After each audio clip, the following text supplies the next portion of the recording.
जीव हमेशा अविनाशी, इसका कभी विनाश नहीं हो सकता। यह जीव अकेला ही जन्म लेता और अकेला ही मरता है, इसलिए सुख दुख का भोक्ता भी यही है।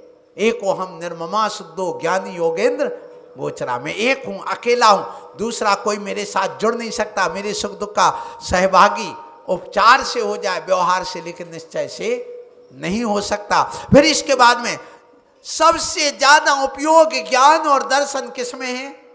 आत्मा में। फिर ये आत्मा ही सबसे सुंदर है, इसलिए जैसे न्यूज शब्द कैसे बना, बोलो, नॉर्थ, ईस्ट, वेस्ट और साउथ, ये चारों दिशाओं की जो खबर को लाए उसका नाम क्या है? न्यूज। तो ये न्यूज अंग्रेजी के शब्द की उत्पत्ति कैसे बनी कि चारों दिशाओं में, उत्तर दक्षिण पूरब पश्चिम, उसको उत्तर को नॉर्थ कह दिया, दक्षिण को साउथ कह दिया, पूरब को ईस्ट कह दिया और पश्चिम को वेस्ट कर दिया। अब इन सबको मिला दिया, एक एक शब्द शुरू का ले लिया तो क्या बन गया?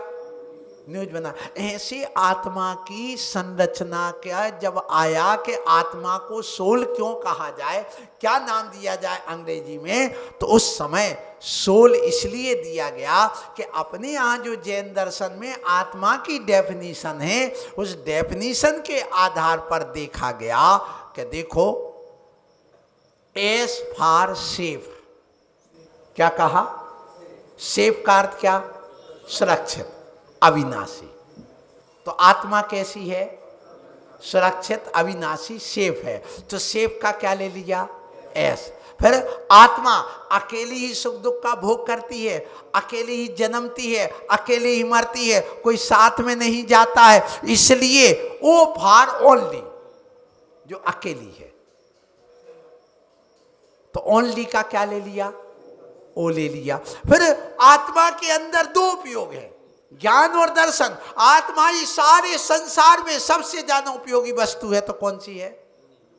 बोलो, आत्मा। ये मकान कब तक उपयोगी, ये दुकान कब तक उपयोगी, ये पति पत्नी बच्चे उपयोगी कब तक, ये गाड़ी घोड़े कब तक? जब तक आत्मा है। तो यू फॉर यूजफुल, क्या कहा?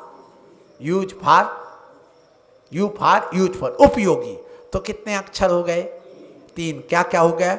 S for safe, O for only और यू फॉर यूजफुल और एल फॉर लवली, सुंदर। सबसे सुंदर क्या है? बोलो, हैं? आत्मा है। अब इन सब को मिला दो तो क्या बन गया? सोल। इसलिए आप लोग शरीर को चमकाते हो, शरीर की बात करते हो, लेकिन यहां पर कौन सी बात की जा रही है? बोलो, आत्मा की। तो आत्मा को समझो, ये आत्मा अविनाशी है, कभी इसका विनाश। तो जो कुंद कुंद आचार्य महाराज की हमने गाथा सुनाई थी अभी पूर्व में, और पत्ति विनाशो दब्बस्य नत्ति यत्ति सद्भावो विग्मोपात करंती तस्य उपज्जाया, ये पर्याय उत्पन्न होती, पर्याय नष्ट होती हैं, जीव का कभी नाश नहीं होता। इसके लिए वैज्ञानिकों ने भी इसको स्वीकार करना पड़ा। कौन से सिद्धांत के रूप में स्वीकार किया? अविनाशता का सिद्धांत। ना तो किसी पदार्थ को हम बना सकते हैं और ना मिटा सकते, हम सिर्फ उसके रूप में परिवर्तन कर सकते हैं। Nothing can be A created and nothing can be A destroy, but from can be change. क्या अर्थ हुआ इसका? ना तो हम किसी को बना सकते, ना किसी को, but from only can we change. हम कर सकते तो क्या कर सकते हैं? परिवर्तन। जैसे अभी हमने इस शरीर का रूप उदाहरण दिया था, ये शरीर है, इसमें आग लगाई, राख बची, कितनी बचती है? बोलो भैया।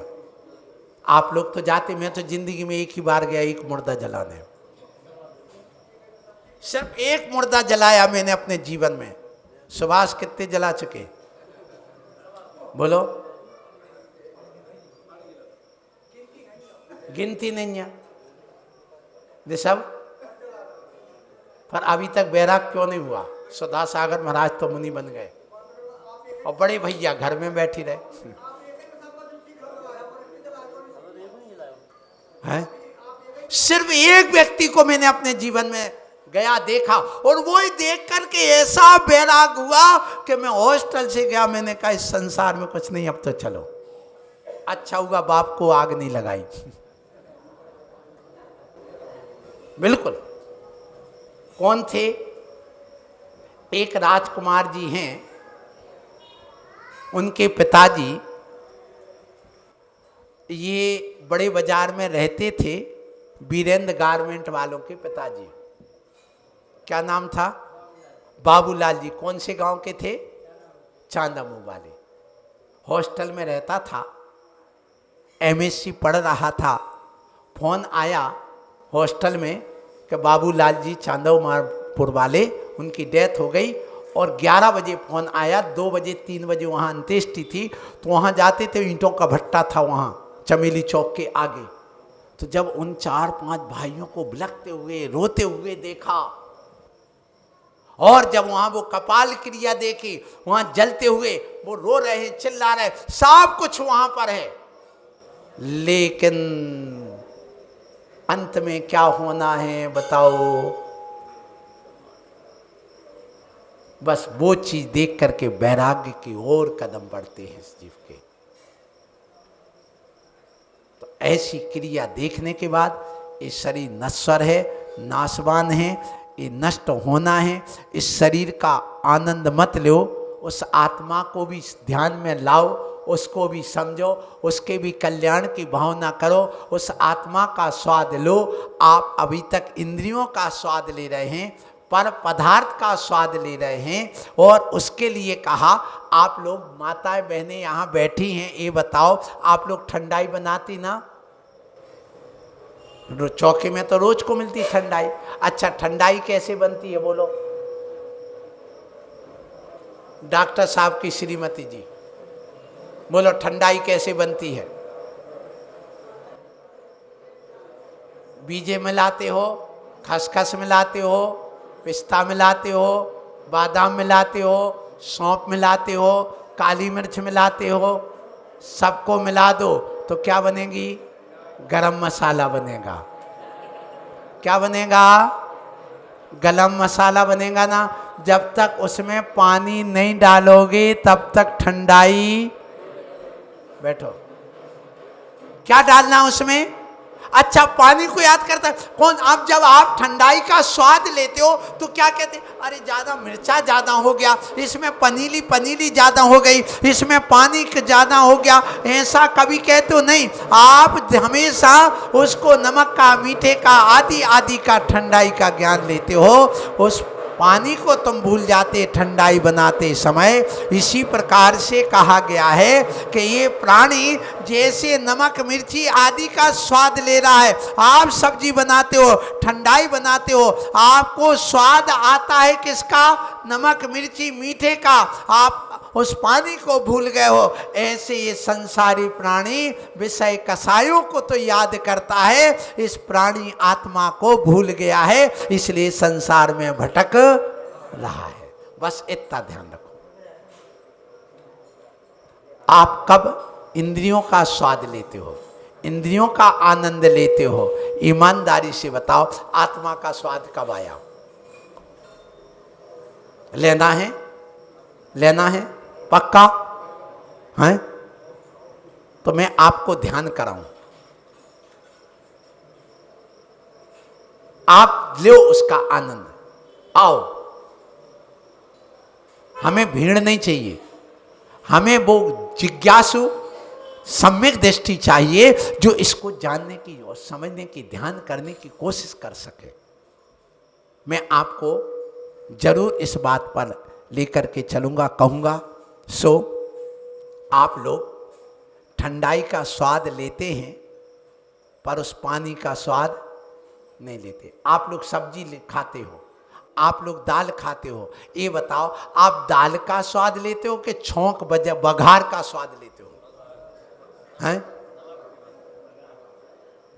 स्वाद बिना नमक की, जैसे गुरुवर खाते हैं बिना नमक का, ऐसा तुम खाओ बिना छौंक के, बिना आप नमक आदि के। आपने दाल का आज तक स्वाद नहीं लिया। दाल का स्वाद लेना है, हे माताओं आज घर जाना और इनको कहना आज दाल का स्वाद चखाते हैं तुम्हें, और तुम क्या करना, उसमें ना तो नमक डालना, ना कोई मसाला डालना, ना छौंक लगाना, सीधा सीधा ले जा करके आप उबाल करके रख देना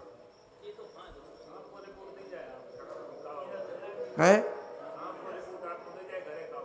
पर घरे का भाव मतलब थाली सुदर्शन चक्र बन गओ।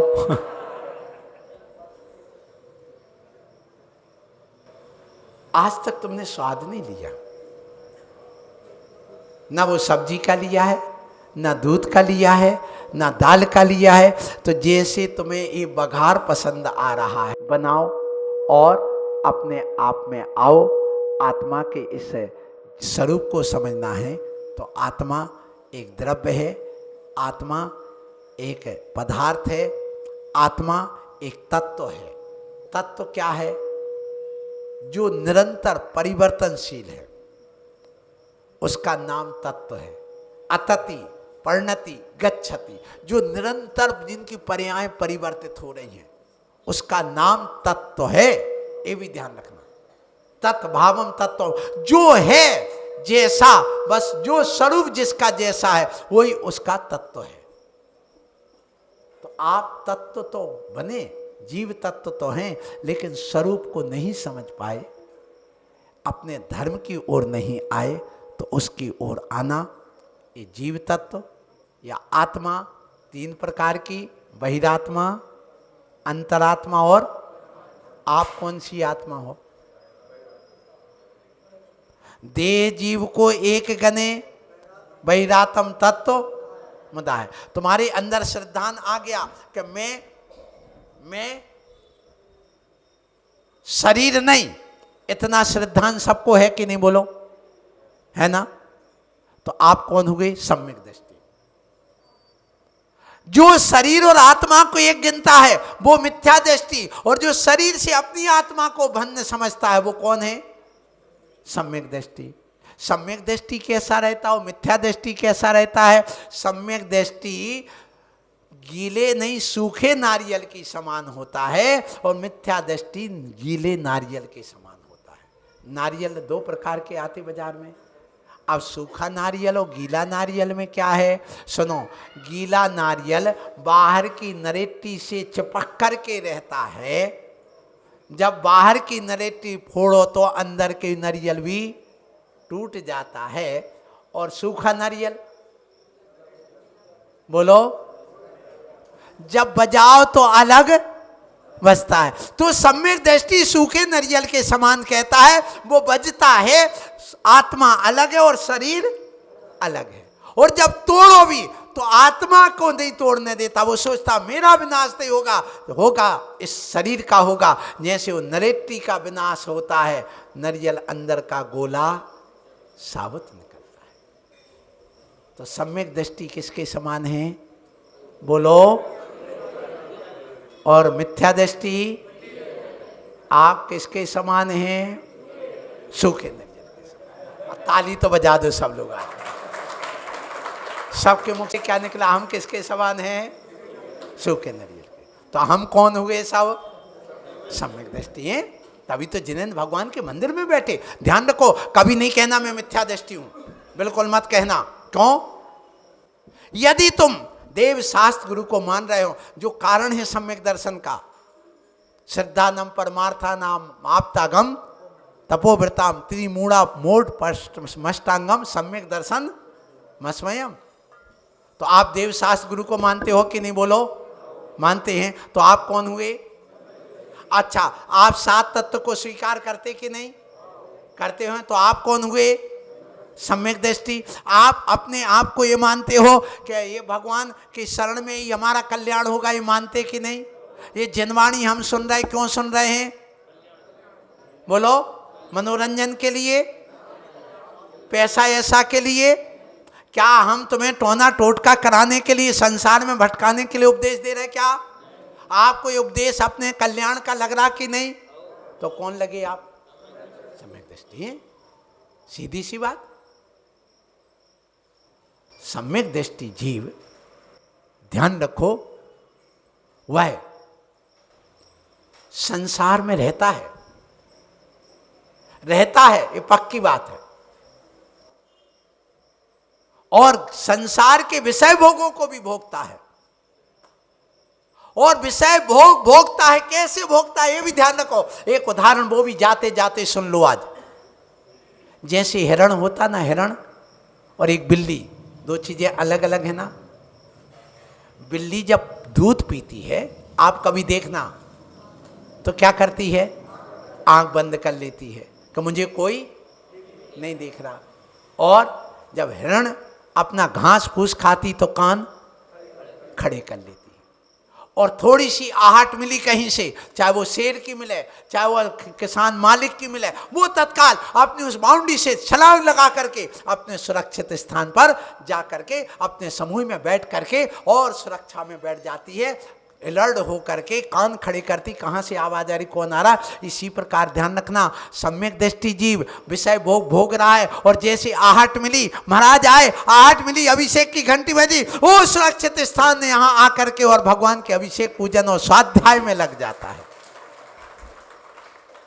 तो जितने आप लोग ये सुन करके यहाँ बैठ जाते तो कौन है, और मिथ्या दृष्टि महाराज होंगे तो आंख बंद कर लेगा, मुंह फेर लेगा, मुझे कोई नहीं देख रहा, क्या है, और जल्दी भागेगा कहाँ, दुकान की ओर, मकान की ओर, विषय भोगों की ओर। मुझे कोई नहीं, जब भोगता है तो मुझे कोई नहीं देख रहा, बंद कमरे में घुस जाता है। लेकिन ध्यान रखो, भगवान के केवल ज्ञान में सब झलक रहा है। कभी जो छुपने वाला खुद से और खुदा से कोई बात छुपती नहीं है। पाप और पारा कभी पछता नहीं, बस ये ध्यान। इसलिए समय होगा, आप सबको आशीर्वाद।